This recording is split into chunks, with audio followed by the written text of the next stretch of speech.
স্বাধীনতা এবং মুক্তিযুদ্ধের ময়দানে স্বাধীনতার ঘোষক জিয়া যেমন একজন অকুতোভয় অধিনায়ক ছিলেন, স্বাধীন বাংলাদেশে গণতন্ত্র প্রতিষ্ঠা এবং স্বনির্ভর বাংলাদেশ প্রতিষ্ঠায় সফলভাবে নেতৃত্ব দিয়েছেন শহীদ জিয়া। প্রিয় উপস্থিতিবৃন্দ,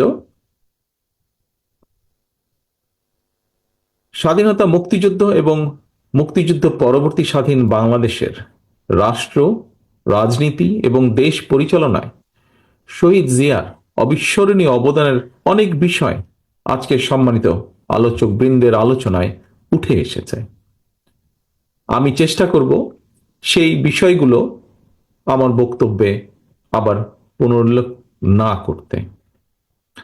তবে সবার আলোচনায় একটি বিষয় কিন্তু প্রতীয়মান হয়েছে আজকের রাজনীতিতেও, অর্থাৎ আমাদের এই বর্তমান রাজনীতিতেও শহীদ জিয়া খুব সম্ভব সমানভাবেই প্রাসঙ্গিক। শহীদ জিয়ার রাজনীতি এবং রাষ্ট্র পরিচালনার নীতি এবং পদ্ধতি এখনো আমাদের জন্য অনুকরণীয়, অনুসরণীয়। সম্মানিত উপস্থিতি, আমার কাছে মনে হয়েছে স্বাধীনতার ঘোষককে জানতে হলে, বুঝতে হলে কারো সঙ্গে বোধহয় তুলনা করার বা তুলনা দেবার কোন প্রয়োজন নেই। শহীদ জিয়া রহমান মানেই একটি স্বনির্ভর, আত্মমর্যাদাশীল এবং গণতান্ত্রিক একটি বাংলাদেশ। শহীদ জিয়া তার কর্মের মাধ্যমেই বেঁচে আছেন, বেঁচে থাকবেন